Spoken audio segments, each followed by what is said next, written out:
एक वक्त था जब दुनिया भर से लोग भारत आते थे और उनका एक ही मकसद होता था, सोना। पर ये सोना सिर्फ एक मेटल नहीं था, ये एक ऐसी ताकत थी जो राजाओं के हाथ में थी। उन्होंने सोना को अपनी शक्ति, धन और स्टेटस का सिंबल बना दिया। सोचने वाली बात है, अगर ये सोना उनके पास ना होता तो क्या होता। सोना उनके लिए सिर्फ दिखावा नहीं था, ये एक स्ट्रेटेजी थी। वॉर हो, अकाल हो या पॉलिटिकल क्राइसिस, सोना उनका सीक्रेट वेपन था। आज भी कुछ ऐसे खजाने छुपे हुए हैं जो सबको हैरान कर देते हैं। पर आखिर किस लिए, क्यों इतनी ऑब्सेशन थी सोने से? क्या था उसमें जो उनके लिए इतना जरूरी था? इन सवालों का जवाब देने के लिए इस वीडियो को एंड तक देखिए। सोना सिर्फ एक धातु नहीं था, राजाओं के लिए ये शान, ताकत और दिखावे का सबसे बड़ा जरिया था। जिसके पास जितना ज्यादा सोना उसकी उतनी ही इज्जत। ये एक तरह का स्टेटस सिंबल था, जिसे आज के जमाने में महंगी गाड़ियां या डिजाइनर कपड़े होते हैं। अगर किसी राजा के पास सोने का सिंहासन हो तो समझ लो कि उसका लेवल अलग ही था। जैसे मैसूर का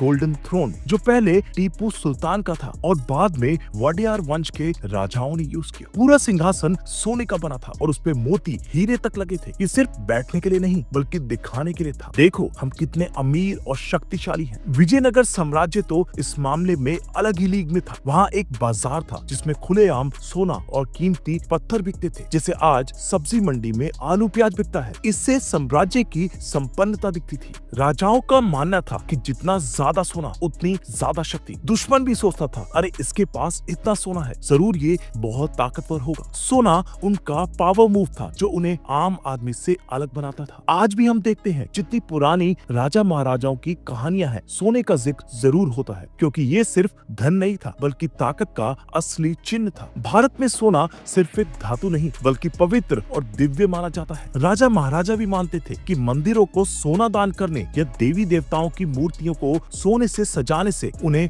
ईश्वर का आशीर्वाद मिलता है। जैसे केरला के पद्मनाभा स्वामी मंदिर को देखिए। ये मंदिर अपनी सोने की धन दौलत के लिए मशहूर है। 2011 में यहाँ के गुप्त खजाने खोले गए, जहाँ से इतना सोना, हीरे और मूल्यवान पत्थर मिले कि उनकी कीमत लगभग 1 ट्रिलियन रुपए यानी 22 बिलियन डॉलर तक अंदाजा लगाया गया। हिंदू धर्म में सोना देवी देवताओं से जुड़ा हुआ है। जैसे धन की देवी लक्ष्मी को अक्सर सोने के साथ दिखाया जाता है, जो संपन्नता और शुभ का प्रतीक है। राजा लोग भी चाहते थे कि उनका संबंध इन दिव्य शक्तियों से हो, ताकि उनका राज्य और शक्ति मजबूत रहे। इसलिए वे मंदिरों को सोने से सजाते और अपने आप को इन देवी देवताओं के साथ जोड़ते थे। रोज के धार्मिक कार्यों में भी सोना महत्वपूर्ण था। पूजा में सोने के वस्त्रों का उपयोग होता और ये पवित्रता का प्रतीक माना जाता। राजाओं के लिए सोने में निवेश करना सिर्फ धन जमा करना नहीं था, बल्कि अपने राज्य की आध्यात्मिक भलाई और अपनी छवि को एक दिव्य शासक के रूप में स्थापित करना था। सोना सिर्फ शान दिखाने के लिए नहीं था, बल्कि राजाओं की अर्थव्यवस्था का एक मजबूत पिलर भी था। ये एक तरह की करेंसी थी जो दुनिया भर में चली। इसलिए भारत को सोने की चिड़िया कहा जाता था। रोम, चीन और मध्य पूर्व के व्यापारी यहाँ रेशम, मसाले और कीमती पत्थर लेने आते थे और बदले में सोना देते थे। मतलब भारत का सोना सिर्फ महलों और ताजों तक सीमित नहीं था, बल्कि पूरा बिजनेस सिस्टम उसके आसपास घूमता था। मौर्य साम्राज्य 321 से 185 बीसीई के समय सम्राट अशोक ने सोने के सिक्के चालू किए, जो व्यापार और रोजमर्रा के लेन देन में यूज होते थे। ये सिर्फ एक सिंपल करेंसी नहीं थी, बल्कि एक तरीके से इकोनॉमिक स्टेबिलिटी का साइन था। जितना ज्यादा सोना उतना ज्यादा विकास। उस टाइम पे सोना सिर्फ राजा के खजाने तक सीमित नहीं था, बल्कि पूरे समाज का एक इम्पोर्टेंट हिस्सा था। एक और बड़ा रीजन था कि राजा लोग सोने को रिजर्व एसेट के रूप में देखते थे। अगर कभी साम्राज्य को इकोनॉमिक क्राइसिस आता या वॉर या अकाल की वजह से पैसा कम पड़ता, तो राजा अपने सोने के भंडार को बेचकर या गिरवी रखकर समस्या से निकल सकते थे। मतलब सोना सिर्फ एक धातु नहीं था, ये एक बैकअप प्लान भी था। राजा समझते थे कि धन सिर्फ जमा करने के लिए नहीं होता, उसको वाइजली इन्वेस्ट करना, व्यापार बढ़ावा देना और अर्थव्यवस्था को स्ट्रॉन्ग रखना जरूरी होता है। और इसमें सोना एक बड़ा रोल प्ले करता था। सोना सिर्फ धन संपत्ति का प्रतीक नहीं था, बल्कि कला और संस्कृति का एक महंगा कैनवस भी था। राजाओं के लिए